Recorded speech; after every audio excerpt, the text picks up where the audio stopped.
Okay. All right. So, all right, it's Tom with Kindle Mojo. Today I have a very special guest on the interview, and Mr. Hugh Howey. How you doing? I'm doing great, Tom. Thanks for having me, man. And where are you coming at us from? God, sorry about that. I'm going to move to another room. I'm going to move even closer. I'm in West Jefferson, North Carolina right now. I live in Florida, but I'm up here visiting my mom. I'm walking through the house right now to try to get better internet connection for you. That's okay. That really works, actually. so, so you're someone who's always on the move. Exactly. Yeah. All right. Well, let me ask you about your first of all. I asked a bunch of the members of Kindle Mojo for a bunch of questions to ask you. There are a bunch of Okay. so let's just get into it. First of all, you let's talk. Well, first of all, let's talk a little bit about how it got started. There's this big myth that you're like this overnight success, and I suspect that's not the case. So let me look at here. You started in you first published in 2009, right? Is that about right? Yeah, And that's correct. and that was the what was it? Looking at The your Molly Fyde and the Persona Rescue. okay. And so tell me about how you got started with that. I was at a book conference. I was writing book reviews at the time for a website and for the New York Review of Science Fiction, and I was at a book conference covering it for the website. And I'd always wanted to write a book, but I'd given up on so many novels in the past. I thought I would never do it. And I was interviewing authors and just meeting so many writers and hearing their inspiring stories, and then sitting in on panels where people were encouraging inspiring writers to just do it, to stop thinking about writing and just sit down and write. And so I came home from a conference in Virginia and started that novel, and it was the first one that I powered through to the end. And since then, I've just been addicted to the writing process and been writing a couple of novels a year. Okay, yeah. And so you first published it. Talk a little bit about the process of publishing your first novel and how that all came about. Well, I was going to put it on my blog for free, but I sent the Word document out to friends and family, and enough of them said that you should really get this published that I decided to query it. So I sent it off to agents and some small presses, and I heard back within a few weeks from a couple of small publishers who wanted to give it a full read. Got an offer from one of them, and I thought, I'll never get another offer in my life, so I went with them, and I really enjoyed the process, but also learned that the things that they were doing for me, I could probably do for myself and have more control over the final product and the pricing and all that stuff. So when I got the offer for the second book, I told them how much I valued working with them, but I wanted to give it a shot on my own. So I've been self-publishing ever since. Right. Yeah. And so you published that. According to the Wall Street Journal, you had some pretty good success with your first book. I thought so. I mean, any publisher would probably call it a failure. My publisher was a small press, and they were excited. It was sold a few hundred copies right out of the gate. Had a lot of people excited about it before it even came out. It was endorsed by Douglas Preston, who's a #1 New York Times bestseller. So it had a lot going for it, and I was thrilled with the results. It made me think that maybe I had a shot at developing an audience for this. But in 3 years, I think I sold probably around 5,000 books, which was more than I ever dreamed of selling. But if I was with a major press, I probably would have been dropped for selling that many books. Right, exactly. But you were happy with that. So I was thrilled. Yeah, I understand that that those first few first few good reviews you get, and so let's talk a little bit about the marketing. How did you get it out there to your readers? You're self-publishing for the first time. What did you do to get it out to your audience? I didn't really understand where the where my audience was going to be. I was a bookseller, and I was still locked in the idea that I was a print author, and so I would set up a table in a craft show and sell 3 to 10 books in a day, and that I was in a writers group, and so I apologize. That's my dog running around with a toy. She's now like staring at me on the other side of the laptop. They're distracting. Let's go do something. So yeah, the marketing really wasn't my focus. I would do things when the opportunity came up. If another author said, "Hey, we've got a table in the mall on Saturday. Do you want to set up with us?" I would say, "Yeah." And then I would regret it by the time Saturday came around and it was beautiful out, and I was sitting, in the mall at a table and sold like 2 books, And I told my dad, who wanted me to market more, that my best what I wanted to do was spend time writing. I had the rest of my life to market. The advantage with self-publishing was that I didn't have a timeline for my success. When I released a book, it didn't need to do well that week or that year. And so I was going to give myself 10 years to write, and at the end of that 10 years, I would see what I had amassed. Sorry, my dog is like making the screen go crazy. Yeah, I have kids, so I have to sit out of the house when I'm doing stuff. This is my kid. All right, so So you're going out. You're actually spending some shoe leather, getting out there and selling it in malls and book shows and things like that. When did you start trying to push it on the social media? I know that's a big thing for you.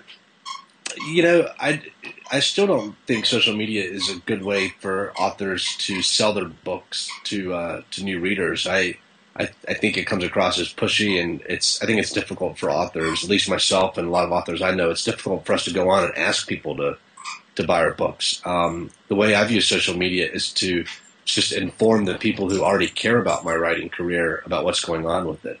So, when I got my first handful of readers, I would use social media to interact with them. And I think where social media is powerful for authors is that readers use it to connect with their friends and family and tell them what they're reading that they've enjoyed. I don't think selling books is really sustainable if you're having to pound the pavement to sell every copy. You need to write books that sell themselves once you have some sort of traction. And that's what I've concentrated on. If I could just get a handful of people to give a work a try, if it's good enough that it'll spread on its own, wonderful. If it's not, I need to write the next thing and keep trying. Okay. So what advice would you give, say, somebody who's got their first book finished, they've got it edited, so what would be the next step for somebody who just has a book that's finished and wants to get it out there? What would you advise them to do? If it's done, if you're happy with it, if you've had people look at it like beta readers and look for every typo and everything, you can't get them all. Even big publishers can't. They do in subsequent printings, but if you've got it where you're happy with it, get it out on the market. I would self-publish it and then start writing the next book. Okay. You could spend 3 years trying to get an agent or a publishing deal, and another year for the book to come out.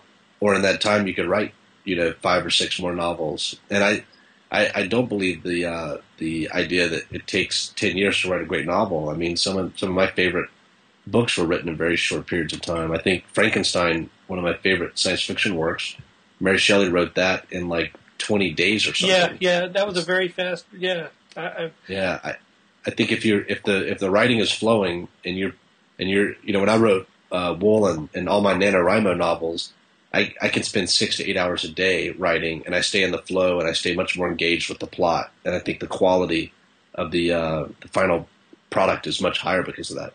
Okay. Look, you mentioned beta readers. I'm a huge advocate of beta readers. Let's talk about the editing process. So you finish a first draft. Where do you take it from there? My first draft, nobody sees that. Okay. I do 8 or 9. Yeah, I do 8 or 9 passes before I'm happy with. Yeah. Well, once I feel like someone can see it, I send it to my wife and my mom, and they give it an early read and give me any feedback. Once I incorporate anything that they find, I send it off to an editor now. I didn't used to do that, but now that I can afford it, I use an editor.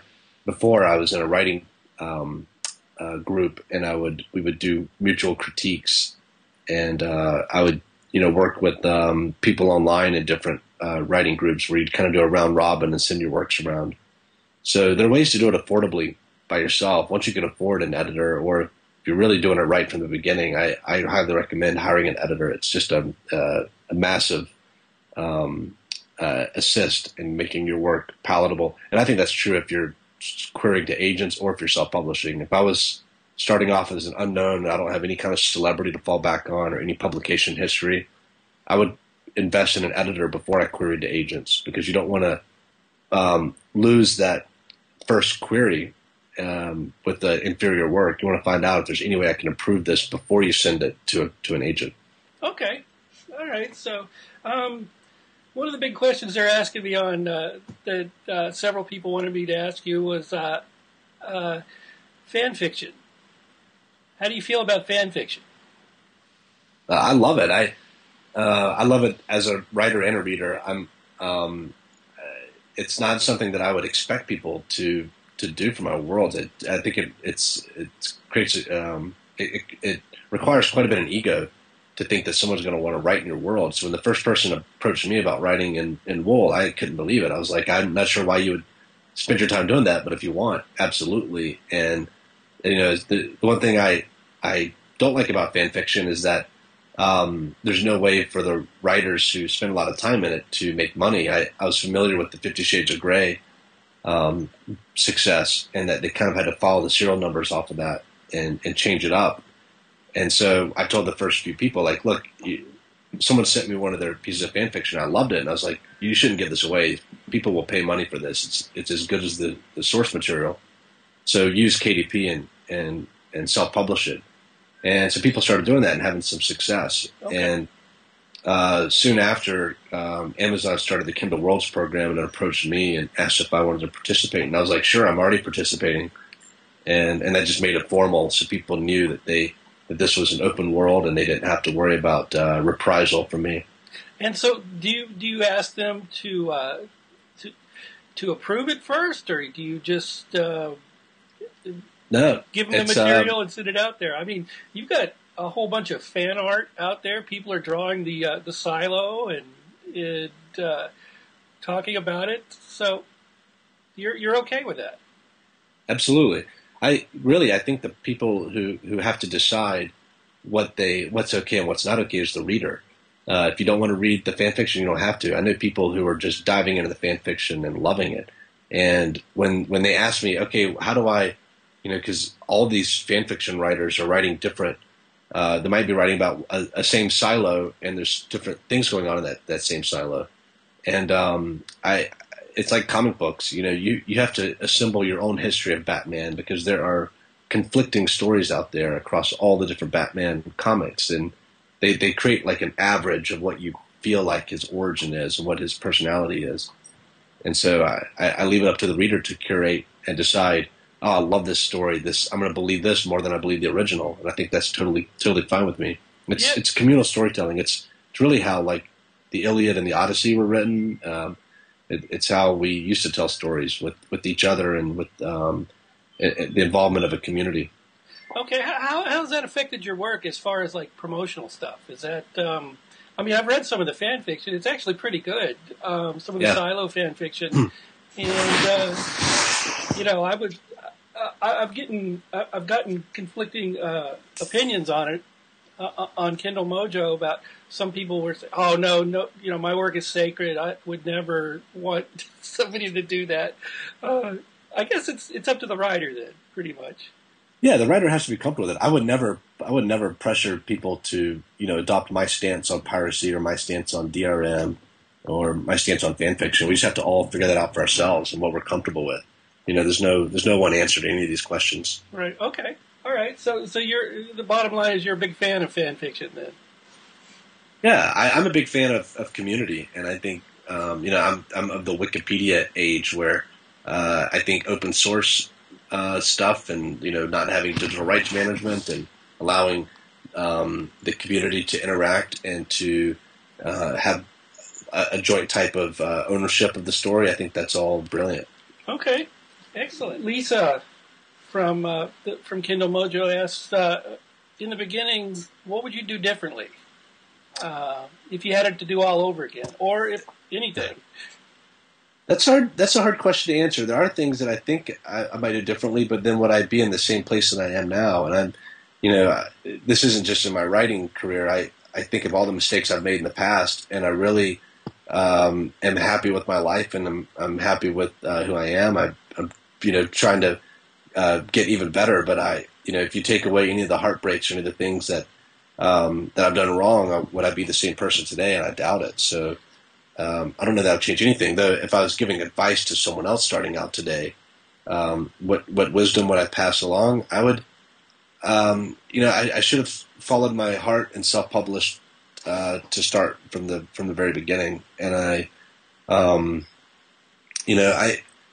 should have realized that the ebook phenomenon was going to be bigger than I did. I neglected that and concentrated on print because I love print books myself, and I gave them dominance. And I should have realized that I'm an ebook author first and a print book author second. And I didn't realize that until 2 or 3 years into writing. The other thing is audiobooks. I did not appreciate how much audiobooks would grow, and I should have had audiobooks available as soon as I published the books. And I had to catch up and spent all last year producing audiobook editions of all of my novels. And I wish that was a lot of work. I wish I'd done it as I was publishing them. Yeah, that's a good. I've had some pretty good success with the audio part of it as well. Eric, who's a graphic novelist. Okay, we're taking one of my pieces to a graphic novel. And, oh, cool. I noticed that you're taking WOOL to a graphic novel. And give us a little update on that and how that all came about. The first 2 issues are out now. No, I think the first 3 issues of 6. And so once it's complete, there'll be there's print copies and also the print of the entire graphic novel. But right now it's being fed to Kindles as each one comes out. It came about from a fan who said, "Hey, you should do a comic book edition of WOOL." And I'm like, "Man, I'm just too busy. I don't know how I would squeeze that in." And he said, "Well, I know someone who used to be with, I think it was Vertigo or Wildstorm, and now they're with this game company, and I could talk to him." I was like, "Run with it, whatever you want to do." And so they kind of formed, a little group on the side who read the book and really wanted to turn this into a comic. As they were putting it together, I found out that Amazon was launching a comic imprint, and asked them if they'd be interested in rolling that in. And they couldn't believe that I was even working on it without telling them, in the first place, that I wasn't shopping it around, because normally what you would do is you would take this to different imprints and publishers, and people would. But from the very beginning, I thought we would just I would pay the artist and we would just self-publish it. So it was one little accident after another, just a bunch of different conversations, and we got Jimmy Palmiotti and Justin Gray in on his writers, which they are just super talented industry veterans, and Broxton, the artist out of London, blew me away with his artwork. So I'm just thrilled with how it all came together. Yeah, I was pretty impressed with the artwork, I got to say. The characters were actually pretty much as I pictured them when I read the book. So I could assume you were happy with the art. So. Oh, I was. I thought he did a great job. He would send me sketches and just panels, like really big panels he was working on, and I would just stare at them. And it was so crazy to see something from my imagination realized by a professional like that. I don't have a lot of hopes that anything will come of the film deal, so this was like probably my chance to see this come to life visually. Okay, well let's talk a little bit about the film deal. Ridley Scott approached you, I guess, or somebody approached somebody and somehow he got involved. How did that all happen? My film agent sent it out to a bunch of really high-profile people. When she sent me the list of people she sent the manuscript out to, I was like, why would those people be interested in this? I couldn't believe that she was starting where she was. And one of the guys who fell in love with it was Steve Zaillian, who wrote Schindler's List and has directed and written a lot of brilliant films. Zaillian has worked with Ridley on a couple of films before, and when he read it, he was like, man, this feels like Alien or Blade Runner, or this is just like it's a Ridley Scott film. And so he sent it to Ridley, and Ridley loved it, and the two of them said, "You want to go in on it together?" And they've done this with other films in the past, and so we've been working with those two production teams, and they hired a really talented young screenwriter and director to write a screenplay, which I've loved. So it makes all these steps forward. 20th Century Fox is on board, and they love the project and are excited about it. But I don't get my hopes up. I have a friend who just had the movie was going to go into production of his book, and 2 weeks beforehand, the lead actor pulled out to do something else. So they had arranged catering, and now the film is on hold. Let's talk about Sand, your new series. How's that going? I guess it's going great. It's funny. I publish now, and I don't really look at anything else. You can spend so much time like clicking refresh on your KDP account and your other online distributors, and I've weaned myself off of that, and I don't look. I rarely even look at the monthly reports when they come in now. Okay. So, well, I'm looking at it right now, and it's got 928 reviews with a 4.4 average, which is amazing. So that is amazing. I would have, if you had asked me, I would have guessed maybe it had 200 reviews, but that's crazy that it's almost got 1,000. It's hard, that's the thing about selling a lot of ebooks through Amazon, is that they have such a great review system that you're more likely to get reviews through there. But if you ask me how many total copies it has sold, I wouldn't be able to tell you. The last two things I wrote, short stories, I published them without telling anybody about them. I am kind of in this phase of like really just concentrating on the writing, back to where I was originally, and I don't want to spend time looking at things and seeing how they're doing. I just want to write and hit publish and then start writing the next thing. Okay. Well, you mentioned social media is good for interacting with your fans. You do interact with your fans a lot, or you used to, but now it must be such a monumental task that how do you budget your time to do that? Well, I try to stay available, but it's hit or miss how many emails I can get to and how many tweets I'll see, and Facebook messaging doesn't even work for me anymore. I can't look at all the Facebook messages, and if I click on one, then you're committing yourself to responding to whatever that is, because someone sees that you clicked on it. I don't want someone to know that I've read their note to me and didn't respond, and so it's become impossible really to, and it's heartbreaking for me. I spent so long responding to every single email and every tweet and every Facebook post, and I was spending 2 or 3 hours a day keeping up with the social media. And I had a lot of readers get in touch and say like, hey, you need to spend more time writing and spend less time interacting with me on social media, as much as I enjoy the accessibility.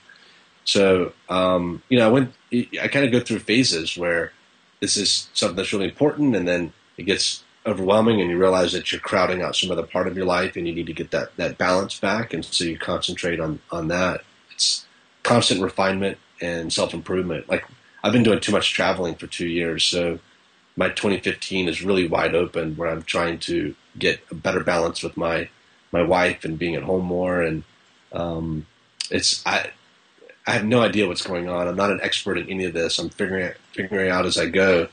And you just have to make mistakes and enjoy whatever part of the process you're in, but then refine it so that you're so that you have good balance. Well, obviously you're doing something right.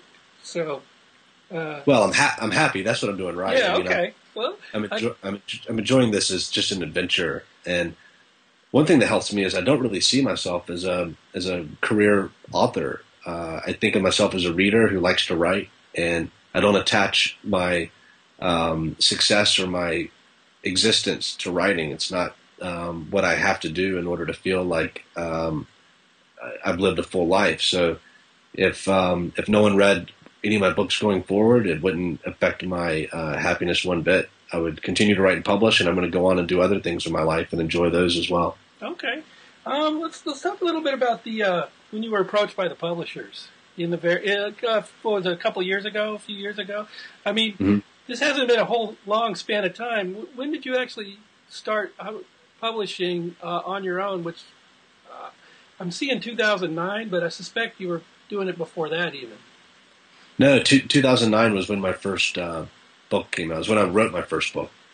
So it was, I think, in like February or March of 2009 that I started writing my first novel. Okay, so it's that's been about, what, 5 years that you've been doing this. You've had great success at it, and you were approached by the publishers shortly after WOOL came out, and they wanted you to pull down all your electronic stuff from Amazon.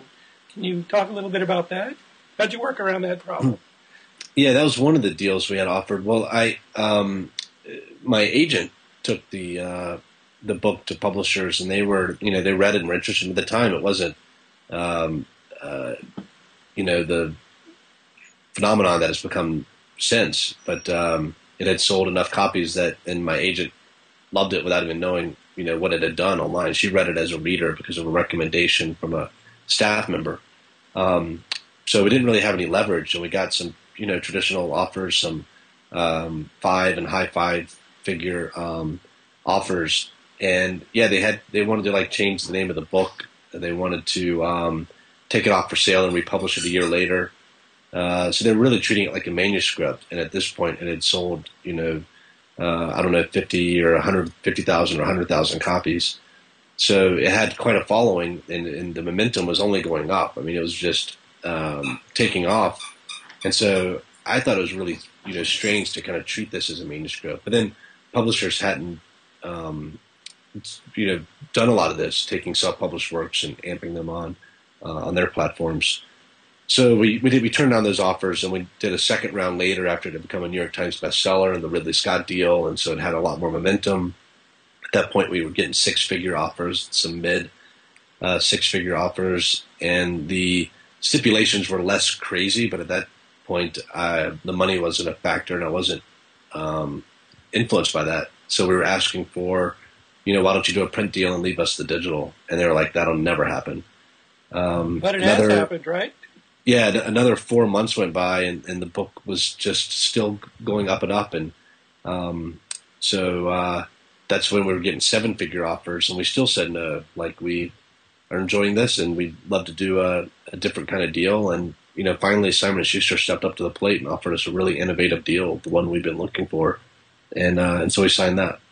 Excellent, yeah. So how did the Wall Street Journal article affect your writing? I don't know that affected my writing. What was interesting? I mean, as far as I don't mean your actual writing, but I mean as far as your success. How did that affect? I don't. It's funny. That was a great story, but I don't know that it affected it all that much. One of the reasons that I saw this as a bookseller is newspapers just don't sell books like they used to. They used to be a big driver. Now it's not what it used to be. Sadly, I'm a home subscriber of a print newspaper, so I wish they were read by more people and that it moved more people. When that story came out, I was on book tour for Simon & Schuster, and I was on the road, and Simon & Schuster was going through its negotiations with Barnes & Noble. So a lot of people were reading that story, and they would go to Barnes & Noble, and Barnes & Noble didn't have the book in stock. They were blacklisting Simon & Schuster authors. So I think the effect of that article could have been a lot stronger had my book been more widely available when the article hit. I think by the time the book appeared in Barnes & Noble's, that article's long gone. So I think that's what happened. Okay. Yeah. They highlighted the happy dance. That thing went viral. I enjoyed that. That was great. Thanks. There's no such thing as an overnight success author. At least that's kind of an urban myth. Would you agree with that statement? Yeah, maybe it's happened somewhere. I mean, someone got struck by lightning at some point. But to be an author, you have to spend, I think, quite a bit of time reading. So that's like the listening to music as a musician and studying music and developing a voice and getting an ear for what's for for what makes for good prose and getting your imagination tuned to what makes for a good story. All those things take a lot of time. So I don't know how you would write a book without having read, hundreds of them. Most people don't really find big success with their first novel. It's usually 3 or 4 in, or maybe 10 novels in, before you can do it professionally. So yeah, I would say the vast majority of writers don't have overnight success. You hear about them overnight. I think they reach like a critical or a tipping point in a short period of time. But what leads up to that tipping point can take years. Though I will say, for me to have had the success I've had in such a short period of time, even though I remember how long all the days have been, writing every single day and not taking a day off for years, with no idea that I would ever make it as a writer, that felt like a long period of time. But looking back on it, 5 years is almost nothing to now be in the position I am, where I'm set for the rest of my life and I can be a professional writer for the rest of my life. It can take people longer than that to land an agent. So I feel very fortunate. Oh, excellent. So let me ask you then, prior to 2009, how long had you been writing? I'd been writing since I was in middle school for fun. I tried to write my first novel when I was 12, but I had not completed anything of any length. I was spending a lot of time. I was writing reviews. Going back further, I was writing stories of my sailing adventures when I lived on boats. I was, writing blog posts and forum posts that people enjoyed, and writing a lot of poetry and, letters to friends and family and things I got praised for in that way. So, writing's always been very important to me. But as far as writing novels, that only started in 2009. Okay. And so your format was a little different with the evolution of the KDP program. You were writing, I guess, for the lack of a better word, novellas, which you were kind of putting together as a longer story, which was kind of a new format for writers. Can you elaborate a little bit on that, or am I wrong about that? Well, my first 6 releases were full-length novels, all at least, around 100,000 words, a couple of novels in the 60 to 70,000 range. Wool was my second novelette. I wrote a story called The Plagiarist. It was about 12,000 words, and I loved that length. I had the idea for a novel I wasn't going to have time to get to, so I thought, well, I'll convert that to a novelette, and that was Wool. So I think one of the strengths of the first Wool is that I knew the entire story, and I was able to compress it down and keep it very tight and moving, and instead of all the padding that I had planned for it to make it a novel. With e-readers, it doesn't matter the length, it just matters how much you enjoy it, the price, and that's about it. When that took off, that's when I started writing the rest of them. I had no plans to do this. It just kind of happened organically. So you kind of let your fans drive your writing, or you just kind of came up with a good idea and just sort of went with it? How did... Yeah, well, I saw the response to that, and I thought, if you write 10 different things and people jump on one of them, you analyze like that thing. Okay, what did I do right about that? Why do people enjoy this? And how can I do it again? And so, yeah, I was informed by the market, which is, I think, how it should work. If you're a musician and you play a set and everyone just goes wild for one song, and they like some of the other ones, and there's one that people go to the bar to get a drink when you're playing that one, then next time you do the set, if you say, no, I'm an artist and I've got integrity and I'm going to do the exact same thing the second time around, I think that's disrespectful to the craft and to the audience and disingenuous. I think people want to act like that, like artists should not respond to their audience, and that sounds so callous to me. It doesn't sound highfalutin or artistic at all. It just sounds like you don't respect the other half of art, which is the people who enjoy it. Exactly. Okay. You mentioned other forms of art. How important is it, do you think, for authors to have some kind of other creative outlet? It's important for me. I don't know if it's important in general, but I took 4 years of art class in high school, and we were creating the program as we went. The first time we had an art class in my high school was my freshman year, and so the teacher created, Art 2 as my sophomore year, and we that first class really got a hand in shaping that, and I fell in love with sculpting and painting and drawing, and I was entering art competitions, and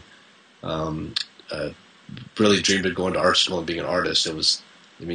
My parents must have been horrified that I was thinking about that. Yeah. But I don't know. I think it exercises a part of your brain that comes in handy as a writer. Excellent. And so, what do you do when you're not writing? Mostly read. If I'm not writing, I'm usually reading, or I'm walking my dog. And again, to anybody watching this, I apologize for how shaky the camera's been. I had to get close to the Wi-Fi so we wouldn't have any breakup. And no, that's okay. That's it's the one time my dog wants to be all on top of me while I'm doing this and shaking the camera. But exactly. I'm usually walking her or keeping her entertained. I'm spending time with my wife. But these days I'm on the road a lot. I'm going to a lot of conferences and conventions. And are you going to be at Comic-Con this year? No, I haven't. I got invited to Comic-Con, but I already had a conflict. I had something else that weekend. Maybe next year. I'm really holding 2015 open to only do things that are just I can't turn down. But most things I'm just having to say no to be able to spend more time at home with my family. Okay, well, just a couple last questions here. What's the basic advice you would give to somebody who wants to just start writing and publish a book, who's never done it before? The first thing is to write for the rubbish bin. Write knowing that you're going to delete anything you don't like later. I think we get too caught up on editing as we're writing. We judge what's coming out of our fingertips as it's happening. You can't do that. You have to say, I'm going to fix this later, and just keep writing. When you see, we're used to as readers seeing the book that comes off the bookshelf and it's perfect because it's been through the hands of a lot of other people. If you saw the rough draft of that book, it would give you a lot more confidence in your rough draft. So just write. Get to the very end of the novel before you even consider going back and fixing that first line. Okay. No one's going to see that. So what's next for Hugh Howey? I've got a children's book that's coming out this year. The graphic novel is still coming out. I've got a novel that I want to have out by November. I've just done 2 short stories the last couple of months. I'm going to try to do a short story every month and just kind of silently publish those. And just keep enjoying life and writing and interacting with fans. And I don't know. It's kind of crazy that every morning I wake up and I do whatever I want to do that day. I feel very, very fortunate.